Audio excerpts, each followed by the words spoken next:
Physical properties and chemical reaction. Physical property में सबसे पहले हम डिस्कस करेंगे physical state, colour and order के बारे में। नॉर्मल कंडीशन पे alkyl halides are colourless in pure form, but when exposed to sunlight bromide and iodide partially develop color. Some halide compounds are volatile and having a sweet smell. Melting point and boiling point के बारे में discuss करें तो melting point and boiling point सबसे ज़्यादा है iodide compound का, उससे थोड़ा कम है ब्रोमाइड का, उससे कम है क्लोराइड और उससे भी कम है फ्लोराइड। दूसरा point, boiling point and melting point of halide compound are higher than hydrocarbon, corresponding hydrocarbon, जैसे कि क्लोरोबेंजीन सिमिलर मॉलिक्यूलर मास करने वाला पोजेस करने वाला टॉल्यूइन, उसकी कंपेयर में क्लोरोबेंजीन का बॉइलिंग पॉइंट मेल्टिंग पॉइंट ज़्यादा है, क्योंकि क्लोरोबेंजीन के अंदर लंदन फोर्सेस के अलावा पोलर बॉन्ड होने की वजह से डायपोल डायपोल इंटरमॉलिक्यूलर अट्रैक्शन भी यहाँ पे है। एज द नंबर ऑफ, दूसरा point, as the number of carbon increases boiling point of halide also increases. जैसे कि यहाँ पे एग्जाम्पल मैंने दिए है, chloromethane, chloroethane, 1 chloropropane and 1 chloroputane. Number of carbon increases in the homologous series of halide compound. Boiling point also increases. यहाँ पे मैंने केल्विन में टेम्परेचर दिए गए हैं, ये वैल्यूज आपको याद रखने की जरूरत नहीं है, ये खाली एग्जांपल के लिए यहाँ थे, लेकिन यहाँ पे आपने याद रखना है कि जैसे जैसे number of carbon increases boiling point increases. In isomeric halide compound as the branches increases boiling point decreases. मतलब C4H9Cl क्लोरोब्यूटेन, देखा जाए तो ये क्लोरोब्यूटेन है, बट इसके 4 ऑप्शन हो सकते हैं, मतलब 1, 2, 3 and 4 are isomer, structural isomer of each other. उनमें से ये फर्स्ट वाला जो है वो नॉर्मल ब्यूटाइल क्लोराइड प्राइमरी, ये जो है आइसोब्यूटाइल क्लोराइड, ये तीसरे वाला जो है वो है secondary butyl chloride, and fourth one is 3 degree butyl chloride. उन सब में प्राइमरी का बॉइलिंग पॉइंट सबसे ज़्यादा है, सेकेंडरी का कम और टर्शरी का उससे भी कम। We can say as the branches increases boiling point increases. Next, अगर हम देखा जाए कि क्लोरीन की number of chlorine atom increases तो boiling point also increases. Chloromethane की कंपेयर में डाइक्लोरोमीथेन की बॉइलिंग पॉइंट ज़्यादा है, डाइक्लोरोमीथेन की कंपेयर में ट्राइक्लोरोमीथेन की बॉइलिंग पॉइंट ज़्यादा है, उसकी कंपेयर में टेट्राक्लोरोमीथेन की बॉइलिंग पॉइंट ज़्यादा है।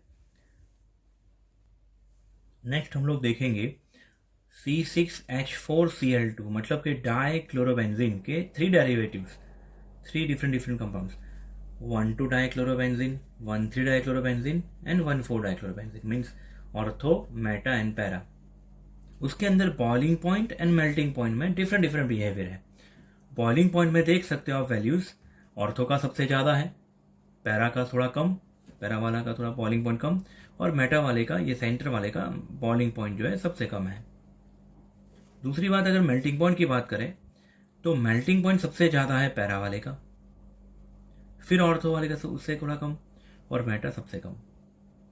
इसके पीछे के रीज़न में अभी जाने की जरूरत नहीं है, सीधा याद रख लो। देखो ये छोटी छोटी चीज़ें हैं, लेकिन MCQ में उनको खाली ये टॉपिक में से ABCD 4 ऑप्शन ही देखने हैं। आप देख सकते हो यहाँ पे हर एक जगह पे 4 ऑर्डर है, 4-5 ऑर्डर, तो आप यहाँ पे ABCD कोई भी जगह पे 4 ऑप्शन रख दो, MCQ बन जाएगा। तो for competitive exam physical property को आप इग्नोर नहीं कर सकते, ठीक है।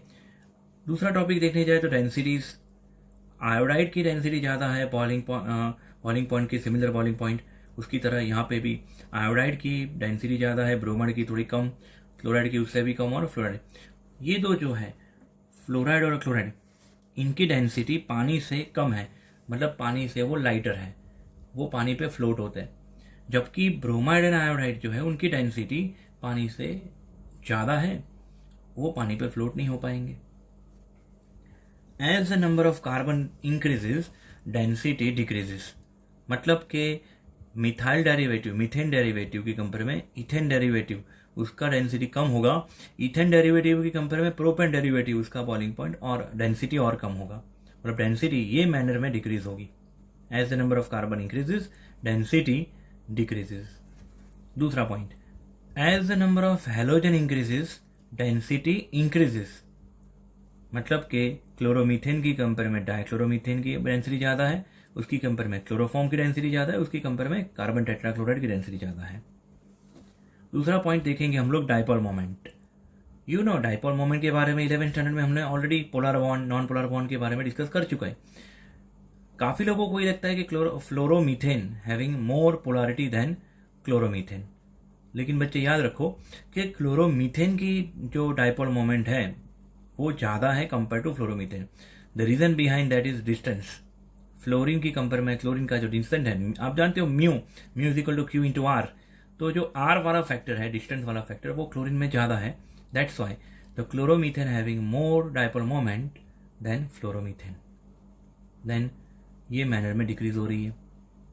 दूसरा एक टॉपिक है डाइक्लोरोबेंजीन के अंदर पैरा, ऑर्थो एंड मेटा में कौन पोलर है कौन नॉन पोलर। तो यहाँ पे पैरा वाला जो आइसोमर है उसमें दो डाइपोल मोमेंट एक दूसरे को क्या कर रहे हैं, कैंसिल, दोनों के वेक्टर एक दूसरे को कैंसिल कर रहे हैं। इस वजह से यहाँ पे टोटल डाइपोल मोमेंट यहाँ पे 0 है। It means para dichlorobenzene is a non polar molecule while ortho and meta are polar molecule. These two are polar molecule while para वाला जो है वो है क्या, नॉन पोलर। इनके पोलर होने के पीछे का रीजन इनके वेक्टर समेशन जो है वो 0 नहीं हो रहे हैं। इसके ये दो वेक्टर का समेशन इस दिशा में जाएगा और ये दो वेक्टर का समेशन कोई इस डायरेक्शन में जाएगा। और इसका टोटल करने का भी एक फॉर्मूला है, mu total is equal to under root म्यू1 स्क्वायर प्लस म्यू2 स्क्वायर प्लस 2 म्यू1 म्यू2 कॉस थीटा। मतलब कि जो थीटा का एंगल जितना छोटा होगा ना उतना कॉस थीटा का आंसर बड़ा होगा, जिसकी वजह से म्यू टोटल भी उतना बड़ा आएगा। यहाँ पे 60 डिग्री का एंगल बन रहा है ऑर्थो में, और यहाँ पे मेटा में देखने जाए तो ये दो वेक्टर के बीच में 120 डिग्री का एंगल बन रहा है। तो कॉस 120 एंड कॉस 60 के बीच में बड़ा कौन होगा, बड़ा ऑब्वियस कॉस 60। इसकी वजह से ये ऑर्थो वाला जो है उसका म्यू टोटल बड़ा है कंपेयर टू मेटा। नेक्स्ट जो हम पढ़ने वाले सॉल्युबिलिटीज के बारे में, halide compounds are insoluble in water. पानी में वो इनसॉल्युबल है, but they are soluble in non polar solvent like CCl4, benzene, ether, alkyl benzene जैसे कि toluene, ethyl benzene, petrol, diesel, kerosene etcetera. उसकी स्टेबिलिटी की बात करें तो fluoride greater than chloride greater than bromide greater than iodide. मतलब कि fluorine alkyl benzene alkyl group के साथ अगर जुड़ा हुआ है तो उसको तोड़ना थोड़ा डिफिकल्ट है कंपेयर टू आयोडाइड। आयोडाइड आसानी से टूट के I2 में कन्वर्ट हो जाएगा, जिसकी वजह से वायोलेट या तो ब्राउन कलर अपीयर होगा। दूसरा है इनफ्लेमेबिलिटी, मतलब कि combustibility. Halides are less inflammable compare to hydrocarbon. Benzene, toluene, ethyl benzene की कंपेयर में chloroethane, bromoethane, chlorobenzene, bromobenzene etcetera are less inflammable. उसकी कंबस्टिव पावर कम है। As halogen content increases inflammable nature decreases. इसीलिए CCl4 जो है वो as a fire extinguisher use होता है यहाँ पे। Halide compound are good solvent for fat, oil, so that they don't catch fire rapidly. Even polychloro compounds are widely used solvent for dry cleaning. CCl4 use name as a pyrene as a fire extinguisher। मैंने पहले ही बताया कि CCl4 जो है उसमें halogen content ज़्यादा है और उसका use as a fire extinguisher, oil से फैट से लगी हुई जो आग है उसको बुझाने के लिए उसका यूज होता है। उसका नेम है, इंडस्ट्रियल कॉमर्शियल नेम है, पायरीन। तो this is the physical property of halide compound. Now we will see the chemical property of halide compound. अभी हम लोग देखेंगे chemical reaction of halide compound. Halide compound अलग अलग टाइप के रिएक्शन देता है। उसमें से सबसे फर्स्ट है न्यूक्लियोफिलिक सब्स्टिट्यूशन रिएक्शन, जिसको आप एसाइन रिएक्शन भी बोल सकते हो, एसाइन रिएक्शन। आगे जाके हम देखेंगे ये एसएन रिएक्शन दो प्रकार की होती है, SN1, SN2। सबसे पहले देखें कि ये एसएन रिएक्शन होता क्या है। ये यहाँ पे RX मतलब हमारा हैलाइड कंपाउंड है।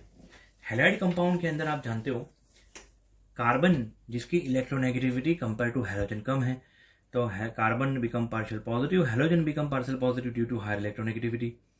मतलब carbon going to lack of electron, carbon को इलेक्ट्रॉन की कमी है तो वो चाहेगा किसी और से इलेक्ट्रॉन लेना, और ये दोनों इलेक्ट्रॉन बॉन्ड के हैलोजन लेके चला जाएगा।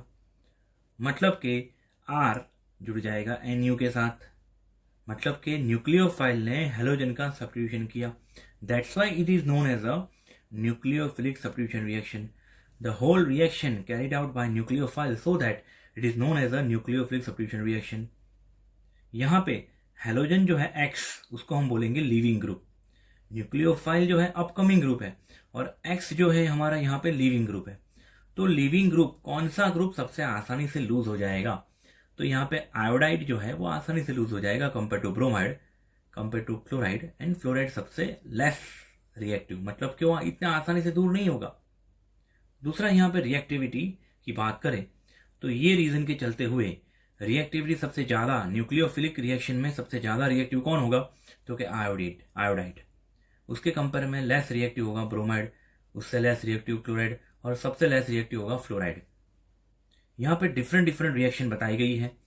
ये हमारा है अल्काइल हैलाइड RX, उसके अंदर हमने अगर NaOH या KOH या तो मोइस्ट Ag2O, इसके अलावा हम लोग ले सकते हैं AgOH silver hydroxide, NaOH KOH silver hydroxide aqueous form में लिया हुआ है, तो ये हेलोजन का सब्स्टिट्यूशन होगा ये OH ग्रुप से।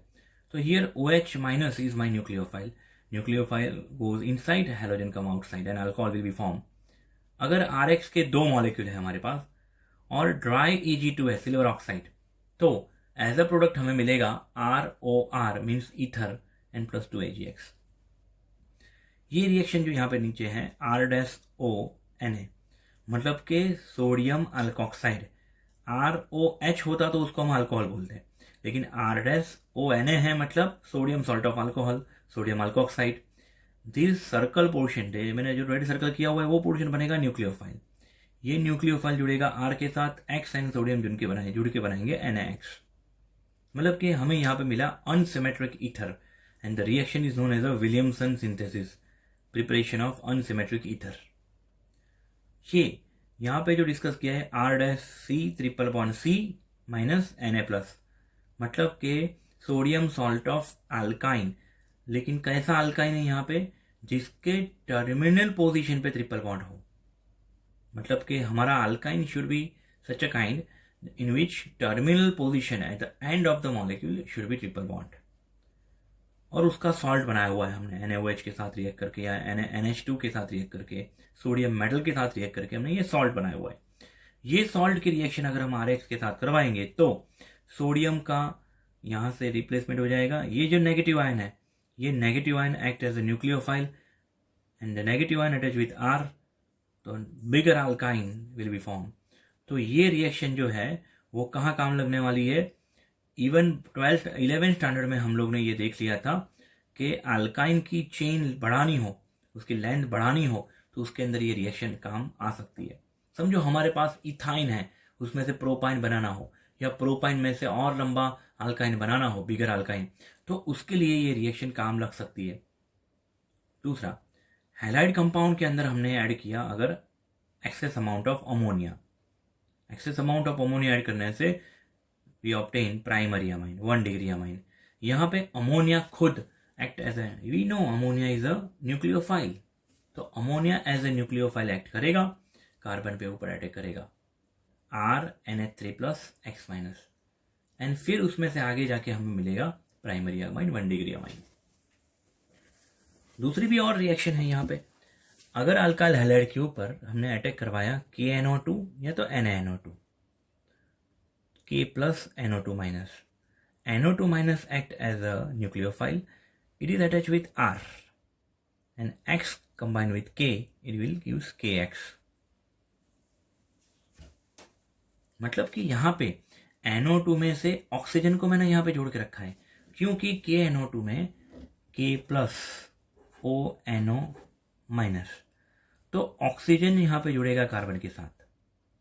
सोडियम नाइट्राइट में भी ऐसा ही होने वाला है, बट सिल्वर नाइट्रेट में सिल्वर जो है डी ब्लॉक की मेटल है, वो ऑक्सीजन के साथ ऑलरेडी बॉन्ड बना के बैठा है, तो यहाँ पे nitrogen act as a donor and फिर ये बॉन्ड टूटेगा। मतलब कि अगर हमने सोडियम नाइट्राइट या पोटेशियम नाइट्राइट लिया हुआ है तो हमें प्रोडक्ट मिलेगी नाइट्राइट, क्योंकि वहां पे ऑक्सीजन जुड़ने वाला है कार्बन के साथ। जबकि अगर हमने silver nitrite as a reactant लिया हुआ है तो नाइट्रोजन पहला अटैक करेगा कार्बन के ऊपर, इस वजह से हमें मिलेगा नाइट्रो अल्केन। याद रखिएगा, शायद एनसीईआरटी की टेक्स्ट बुक में एकदम डीप में ये नहीं समझाया गया है, लेकिन आप थोड़ा टेक्स्ट बुक से बाहर भी जाओगे तो बच्चे लोग फायदा ही होने वाला है। दूसरा, यहाँ पे पोटेशियम साइनाइड या सोडियम साइनाइड अगर हम रिएक्ट करेंगे तो Cn minus act as a nucleophile and combine with R, it will gives RCN cyanide और नाइट्रल कंपाउंड। बट अगर हमारे पास AgCN है, सेम AgCN में क्या होता है कि सिल्वर के साथ Ag के साथ ऑलरेडी कार्बन ने बॉन्ड बनाया हुआ है, तो यहाँ पे सिल्वर एंगेज है, तो नाइट्रो सिल्वर का कार्बन एंगेज है, सिल्वर के साथ जुड़ा हुआ ये कार्बन एंगेज है, इस वजह से कार्बन अटैक नहीं करेगा ये आर पे ऊपर, यहाँ पे नाइट्रोजन अटैक करेगा आर के ऊपर, फिर ये बॉन्ड टूट जाएगा। मतलब कि R N triple bond C, R N triple bond C, मतलब कि हमें मिला आइसोसाइनाइड या तो कार्बाइलएमाइन या तो आइसोनाइट्राइल। समझे? आरएक्स के अंदर अगर केसीएन और एनएसीएन ऐड किया तो साइनाइड मिलेगा, लेकिन आरएक्स के अंदर हमने ईजीसीएन ऐड किया तो हमें आइसोसाइनाइड एज अ प्रोडक्ट मिलेगा। और लास्ट ऐसा है कि आरएक्स के अंदर अगर हमने रिडक्शन करवाया लिथियम एल्यूमिनियम हाइड्राइड, तो यहाँ पे hydrogen minus ion hydride ion act as a nucleophile, it will attach with R and gives alkane, halogen will be substituted. तो ये हमने देखे कुछ रिएक्शंस। इसके पहले हमने देखा था सब्स्टिट्यूशन रिएक्शन, एसएन रिएक्शन। अभी हम लोग देखने वाले हैं डीहाइड्रोहैलोजिनेशन, या तो हम बोल सकते हैं बीटा एलिमिनेशन। डीहाइड्रोहैलोजिनेशन मतलब हाइड्रोजन भी दूर होना और हैलोजन भी दूर होना। आप यहाँ पे देख सकते हो, अगर मैंने KOH ऐड किया है ब्रोमो इथेन के ऊपर, ये मॉलिक्यूल है ब्रोमो इथेन का, उसमें OH minus act as a base combine with beta hydrogen, beta hydrogen OH minus and H plus जुड़ के बनाएगा H2। तो ये जो इलेक्ट्रॉन्स है वो पाई बॉन्ड में टर्न होंगे। साइमल्टेनियसली ये ब्रोमीन इलेक्ट्रॉन जो अल्फा कार्बन पे ब्रोमीन जुड़ा हुआ है वो इलेक्ट्रॉन लेके चला जाएगा। इट मीन्स अल्फा कार्बन का एक बॉन्ड टूटा, बीटा कार्बन का भी एक बॉन्ड टूटा, तो अल्फा बीटा पे रह क्या गया, CH2 CH2 CH2 CH2। तो वो दोनों जुड़ के क्या बना देंगे, CH2 double bond CH2। It means 2 sigma bond will be broken and 1 pi bond will be form. KBr, K जुड़ जाएगा Br के साथ, KBr बनाएगा, एंड OH एंड H जुड़ के H2 बनाएगा। तो ये एक सिंपल रिएक्शन है बीटा एलिमिनेशन, जो 11th स्टैंडर्ड में 13th चैप्टर में प्रिपरेशन ऑफ अल्किन के दौरान भी हम लोग ने सीख ली थी। दूसरा, मैंने यहाँ पे एक एग्जाम्पल ऐसा लिया है 2-क्लोरोब्यूटेन, जिसमें अल्फा कार्बन तो एक है लेकिन बीटा कार्बन दो है। आप आगे प्रीवियस एग्जाम्पल में समझ चुके हो कि अल्फा कार्बन के ऊपर से ब्रोमीन निकलेगा और बीटा के ऊपर से हाइड्रोजन, और अल्फा बीटा के बीच में डबल बॉन्ड बनेगा। लेकिन अगर ये चीज हम यहाँ पे देखने जाए तो देयर आर टू पॉसिबिलिटी कि यहाँ पे 1-2 के बीच में भी डबल बॉन्ड बन सकता है और 2-3 के बीच में भी डबल बॉन्ड बन सकता है। मतलब कि अगर यहाँ से हेलोजन, अल्फा के ऊपर से हेलोजन और बीटा के ये वाले बीटा के ऊपर से हाइड्रोजन निकला अगर, तो हमें प्रोडक्ट मिलेगी इस प्रकार से ब्यूट-1-इन। लेकिन अगर अल्फा के ऊपर से हेलोजन और ये वाले बीटा के ऊपर से अगर हाइड्रोजन निकलता तो हमें एज अ प्रोडक्ट ब्यूट-2-इन मिल सकता था। अभी ब्यूट-2-इन जो है उसमें 2 वैरायटी हो सकती है, ट्रांस एंड सिस। तो मेजर प्रोडक्ट मिलेगी 71% जितना हमें ट्रांस मिलेगा, 10% जितना मिलेगा सिस, एंड 19% जितना हमें मिलेगा ब्यूट-1-इन। Above reaction occur by Zaitsev rule, and ये जो ज़ाइत्सेव या तो ज़ाइत्सेव रूल जो है only applicable with chloride, bromide and iodide. Fluoride के लिए एक अलग रूल है जो हम आगे देखेंगे। The ease of dehydrohalogenation is 3 degree greater than 2 degree greater than 1 degree. मतलब 3 डिग्री कार्बन के ऊपर से एलिमिनेशन आसान है, सेकेंडरी के ऊपर से कम, और 1 डिग्री के ऊपर से उससे कम। दूसरा, रिएक्टिविटी का जो ऑर्डर है, iodide can be easily removed. Iodide में आयोडीन रिमूव करना आसान है compare to bromide, compare to chloride and fluoride. दूसरा, मैंने यहाँ पे बात करी कि ये जो ज़ाइत्सेव रूल है वो किस में एप्लीकेबल है, क्लोराइड, ब्रोमाइड और आयोडाइड में। तो फ्लोराइड कंपाउंड में क्या होता है, फ्लोराइड कंपाउंड में हॉफमैन रूल लगता है।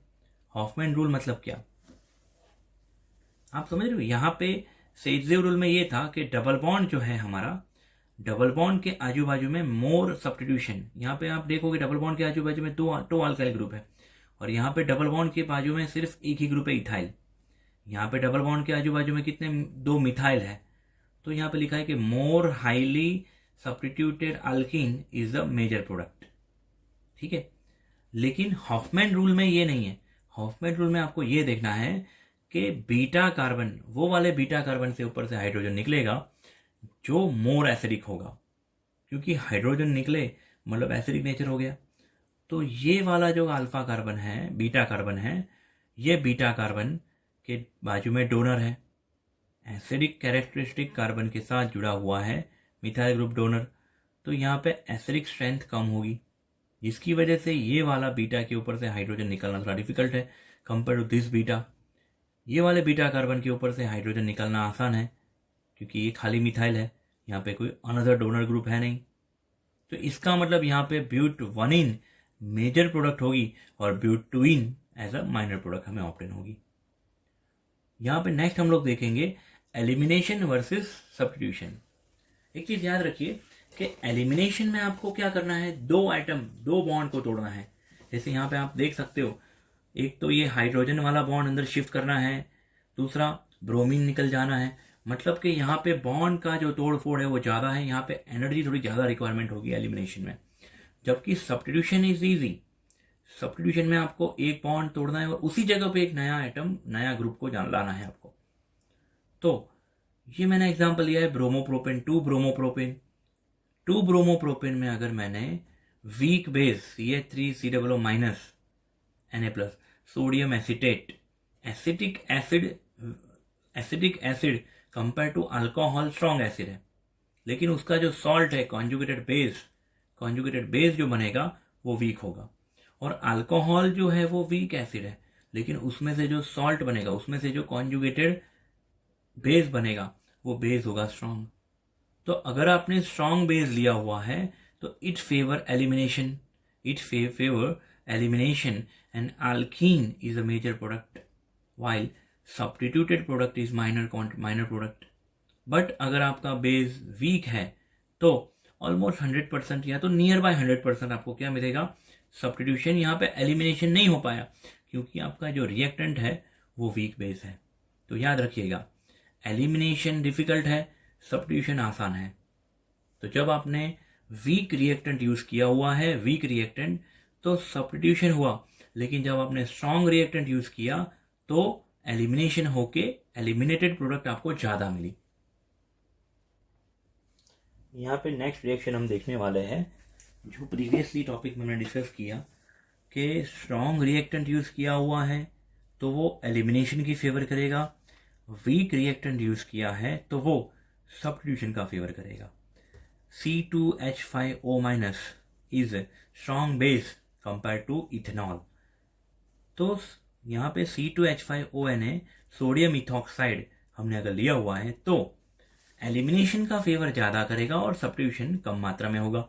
जबकि अगर हमने वीक बेस लिया हुआ है तो सब्स्टिट्यूशन ज्यादा मात्रा में हुआ, एलिमिनेशन कम अमाउंट में हुआ। तो मैंने यहाँ पे 2 एग्जाम्पल दिए हुए हैं और सेम एग्जाम्पल टेक्स्ट बुक में भी आप देख सकते हो। दूसरा, reaction with metal, alkyl halide की रिएक्शन हमने यहाँ पे 2 अलग अलग मेटल्स के साथ करी है। एक तो मैग्नीशियम मेटल, दूसरा है सोडियम मेटल। मैग्नीशियम के साथ अगर हमने रिएक्शन करवाई तो RH के बीच में ये मैग्नीशियम एटम जुड़ जाएगा तो बनेगा RMgX, जिसको हम बोलते हैं alkyl magnesium halide. It is very useful reagent which is known as a Grignard reagent. इसमें से हम alkane, alcohol, cyanide etcetera product हम बना सकते हैं, कार्बोक्सिलिक एसिड। अगर ये ग्रिग्नार्ड रिएजेंट में RMgX अल्काइल मैग्नीशियम हैलाइड के अंदर H+ हैविंग कोई भी सब्सटेंस जैसे कि पानी, acid, alkyne, alcohol, amine, ammonia etcetera अगर हमने ऐड किया तो ये H+ R- के साथ जुड़ के RH मीन्स अल्केन बना सकते हैं। दूसरा, अल्काइल हैलाइड का ये 1 मॉलिक्यूल यहाँ पे दिखा है, दूसरा मॉलिक्यूल RX, मतलब RX के 2 मॉलिक्यूल 2 सोडियम एटम के साथ अगर ड्राई ईथर के प्रेजेंस में रिएक्शन करवाएंगे तो ये XX एंड सोडियम जुड़ के बना देंगे NaX और ये 1R, ये अनदर R, ये दो R जुड़ के हमें बना देंगे हायर अल्केन। मतलब अगर हमने लिया क्लोरोमीथेन तो मिथाइल मिथाइल जुड़ के इथेन बनाएगा। अगर हमने लिया है क्लोरोइथेन के 2 मॉलिक्यूल तो इथाइल इथाइल जुड़ के यहाँ बना देगा ब्यूटेन। याद रखिएगा ये जो वुड्स रिएक्शन है, ये वुड्स रिएक्शन यहाँ पे इवन नंबर के अल्केन बनाने के लिए काम ज़्यादा आ सकता है। अगर आपको इससे ऑड नंबर का अल्केन बनाना हो तो वुड्स रिएक्शन इतना यूजफुल नहीं है। इसकी लिमिटेशन, इसका सॉल्यूशन 11th स्टैंडर्ड में हम लोग ऑलरेडी पढ़ चुके हैं। ठीक है, अगर अल्काइल हैलाइड के साथ RX के साथ अल्काइल हैलाइड के साथ अगर एराइल हैलाइड की रिएक्शन करवाई, लाइक क्लोरोमीथेन के साथ क्लोरोबेंजीन की रिएक्शन होगी, क्लोरोमीथेन के साथ क्लोरोबेंजीन, तो वो रिएक्शन कहलाई जाएगी वुड्स-फिटिग रिएक्शन, वुड्स-फिटिग रिएक्शन। और R मतलब मैंने अज्यूम किया है मिथाइल, AR मतलब फिनाइल बेंजीन साइकिल। तो बेंजीन साइकिल के ऊपर अगर मिथाइल ग्रुप आ गया तो उसका हम बोलेंगे मिथाइल बेंजीन। अगर ये R के तौर पे इथाइल है तो ये प्रोडक्ट होगी ethyl benzene, it means alkyl benzene, N+2 NaX। तो this reaction is known as a Wurtz Fittig reaction.